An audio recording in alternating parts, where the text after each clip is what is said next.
So welcome to the BSIA podcast, The Voice. I would like to introduce everybody to Iain McAllister from Man Commercial. It's fantastic to have you in the studio, Iain. Thank you, Liz. Thank you for joining us. Appreciate it. And also, of course, we've got Paddy Kyle here from the BSIA. BSIA. Let me there, but sorry, Paddy. Sorry.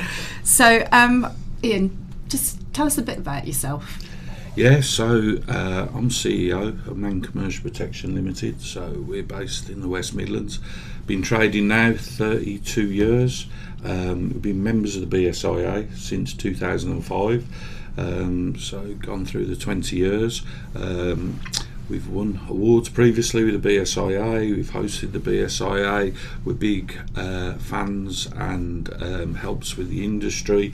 So from our point of view, still a privately owned security company, looking currently for acquisitions to grow the business, and I think a lot of that comes with our support within the industry, and we're proud members. Fantastic. Well, it's great to have you being part of our membership. I appreciate it. And as I said, 20 years, and it's great. And as I said, the functions are excellent, the awards are excellent, plus all the support as well. We really appreciate Man Commercial's engagement with the BSIA. Yeah, I appreciate you sponsor us for the British Security Awards. Yeah, absolutely. And obviously are very, very involved and very active. Yeah, so, and long may it continue. Yeah, much appreciated. So tell us a bit about what's going on with Man Commercial at the moment. Yeah, so we've had another busy year. So based in Solihull, but we're a national company, so we supply man guarding, event security. Everyone always talks about the boxing. The whole events for us is less than 5% of our turnover, but it's what 80% of people want to talk about. So from an event point, it's been busy this year with music and sport as well. But from a man guarding point of view, throughout the whole of the West Midlands, we're the biggest privately owned security company ever. But that's quite old news now. So we're looking at acquisitions. We're currently have looked at some acquisitions that we're looking for, hopefully Q1 or Q2 of next year. For my sins, I did an interview with the Sunday Times 2 years ago where I mentioned about getting to 100 mil turnover, and that's still our aim. That's fantastic. You invest. One of the big things I think that when I look at companies like Man Commercial is you invest heavily in the standards and the quality of your company. I wonder if you could just talk about why that's so important to you and what it is that you're investing in. Well, I would say 85% of our man guarding clients are blue chips, and they're big corporate businesses, so they've got governance.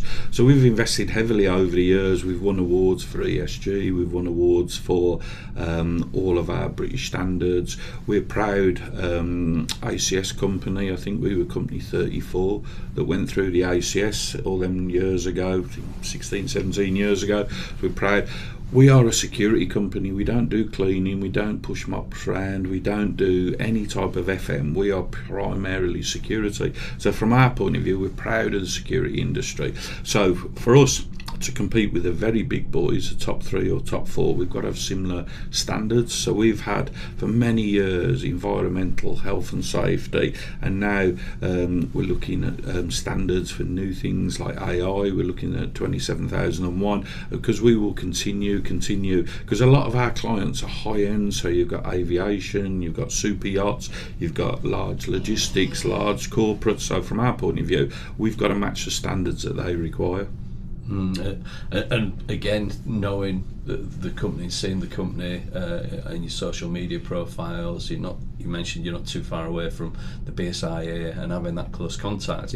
Seeing a lot of that investment and growth, in particular in things like training, and again coming back to that element of the quality of your staff and everything else. How important is that to you? Absolutely. The whole business, the heart of our business is our people. So it's all about the culture, and it's all about. So what we've done over the last few years, we've invested heavily in our people. We've also invested heavily in our head office, and what it is that now we're up to 12,500 square foot at a head office, all bought for, all paid for. Part of that we opened in April 22, a training academy. Over 1,000 people have been trained through there, numerous courses, and from our point of view, it's crucial for us, for our staff. It's great to see people start at the start of the journey and then make it up to site manager and make it through to supervisor, make it through to contract director, that type of thing. So it's always about the progression. That I think that's one of the things for this industry, right? It is when we talk about that being a professional industry, having that career path and having that investment in training, it is really good. I think it's really strong. And the world's changed. So from when I come into the industry in 1993, when I set up Man Commercial, it was a different world then. So it was a lot of what people call bouncers on clubs. Now they're proper doormen, they're proper door supervisors, as in licence, but also security guards was very rare then. They were called night watchmen. So it was an old boy, a lot of the time ex-police, just on a site, and he'd either got a little cabin with a dog handler or something. It's a different industry now. This is a multi-billion-dollar industry, so it has to be right. And a lot of our staff are directors of first impression. So if you today go to the airport and you have a run-in with the security, it kind of ruins the start of your holiday. And it's the same when we have corporate people coming to our sites and they're turning up. How they're inducted, how they're treated, how they're spoken to is massive. We do a lot, as what I imagine is the right things about teaching people how to have customer service and how to treat people how they want to be treated themselves. Yeah, so sticking with that, one of the things is the world and the challenges that your staff are facing. These things are escalating. Absolutely. We've spoken previously about social auditing. You see retail crime. You see more attacks with weapons and things like that. These sort of challenges are really coming thick and fast at a company like yourself. How do you take those sort of challenges and continue to elevate and offset some of those? Well, a lot's to do with training. So one thing they make very clear in the press, that this government is reducing the police force, so that's a negative. Also as well, the sentences are too lenient. They tell people you're okay to shoplift to a certain amount, so that means people can go in, grab 3 bottles of champagne and walk out because it's under the limit. So there's numerous things. I think so much now, certainly with training, is to do with drug awareness, because years ago it was people that might have had alcohol. Now it can be a lot to do with drugs, and it's understanding the different perception, really, because the world has changed. When people used to say to people on clubs years ago, I'm coming back at the end of the night, it's no problem. If they say, people are concerned because what's going on with the knives and everything else. I think the industry's changed from our point of view of making sure people, I see, even if I do events myself, how people, the whole body language changes and how aggressive people are in comparison to how they might have been 25 years ago. Yeah. And listen, a big compliment to yourself. I know you lead from the front and you still get involved in your events and you're on there. That is fantastic to see. And listen, I always say the problem is now, certainly with drugs and everything else, you go to events or go to venues and you get people walk into the toilets like librarians and they walk out like gangsters. So the difference is that you will always have a bit of a situation, and it's about the training the staff, and it's about ensuring everything is correct and professional and everything else. And you just got to control the controllables, really, because the top and tail of it is, from a security point, is such a crucial. We're very proud to be part of the security industry because we're very proud of our background. Yeah. And what about technology? So obviously we've seen convergence of physical and electronic. It continues to come at, again, a very alarming rate, forgive the pun, right? But it's there. How are you seeing that convergence, and again, how are you investing or tackling these things?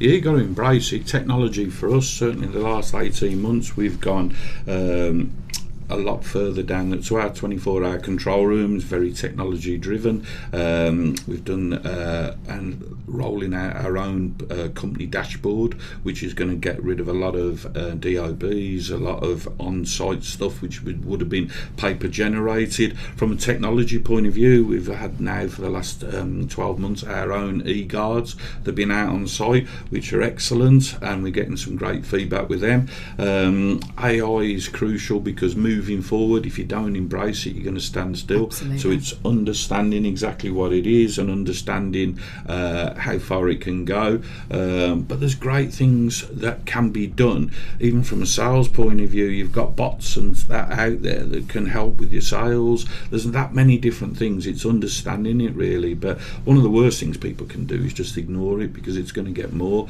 But I remember doing work with a corporate client 20 years ago, and their whole ethos was from man to machine. So it is something, as I said, people say to me about all these new things. I say, well, you've got to understand, them flight simulators and that have been on planes for 20 years. So it's about embracing it and moving it forward. Yeah, definitely. And I think what's important that you touched on a phrase which I think is more extended now, which is you know, where with regards to AI, it's definitely, you know, human in, human out. Yeah. You can't take away that decision making. Yeah. So, and I think I'm seeing that as a strong philosophy throughout the industry as well. Yeah. Getting those people involved at the start and the finish. Yeah, and I always say as well, I've done a few interviews on the radio and Radio 5 Live, and I always say that when you go to the airport now, you see a lot more technology, the scanners are better, but you see a lot more people as well, so it's working alongside it. So listen, there will be roles that are replaced by AI, there will be in distribution that are replaced by robots, etc. But there's still, from a man guarding and a security point of view, there's still going to be a lot of work out there.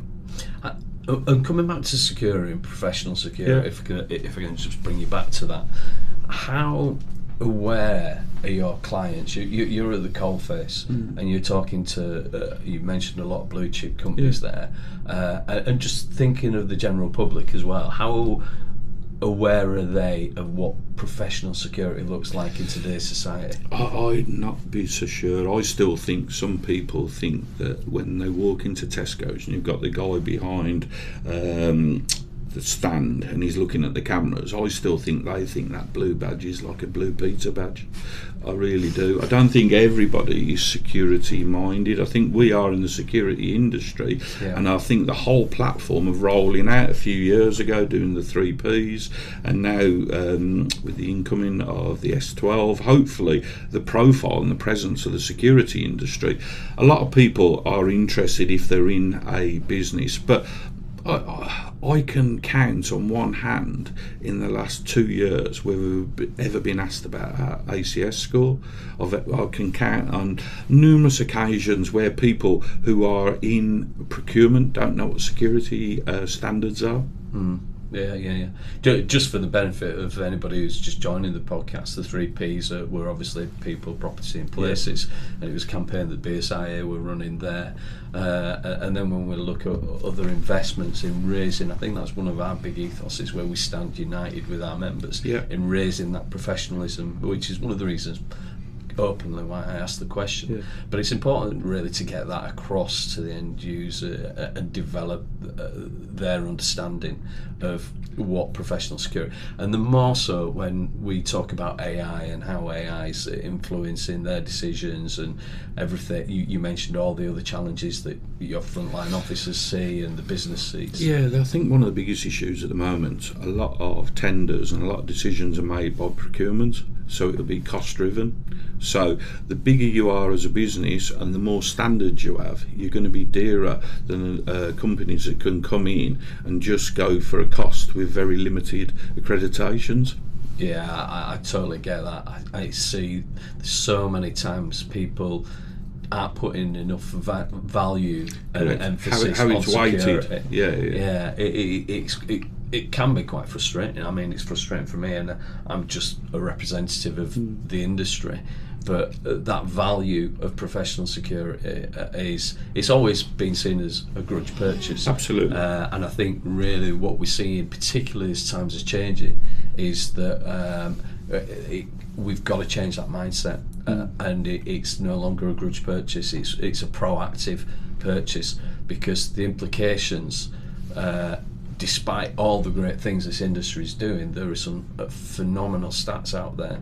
2026 was challenging for businesses, it was challenging for the industry, and it's challenging for the end users. Right? Yeah, if you get a race to the bottom on cost, it ain't going to be great with the service.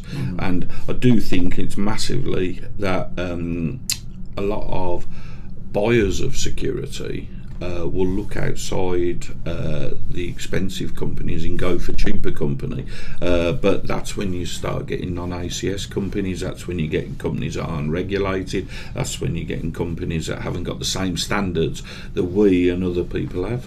Yeah, definitely. I just realised I said 2026 there. I actually meant 2025 on that. So yeah, my apologies on that. Yeah, it's definitely changing, but there's a lot of exciting stuff as well. Oh, absolutely. What's exciting you? For me, acquisition, so buying companies to increase our footprint within the industry. We still love our industry. We won't go down the full FM route. We will stay doing security. We're proud to be a security provider. Great for us at the development. Even last week we had one of our compliance managers become a director, so that's brilliant. So from our point of view, getting people to grow within the business, we spent a lot of money at head office making it what it is, but we've also spent a lot of money on people, so it's about continued growth. We every single day are always trying to do the best, and that's important for us. Yeah, it's a great ethos to have. Yeah, on there. Excellent. Well, thank you so much for joining us today, Ian. It's been Good to see you, fascinating Liz. talking to you. Yeah, appreciate it. And we hope to have you back again soon. Anytime, no problem at all. From Paddy and myself and the rest of the BSIA, thank you for joining us Thank at you. The Voice. Thank Thank you. you.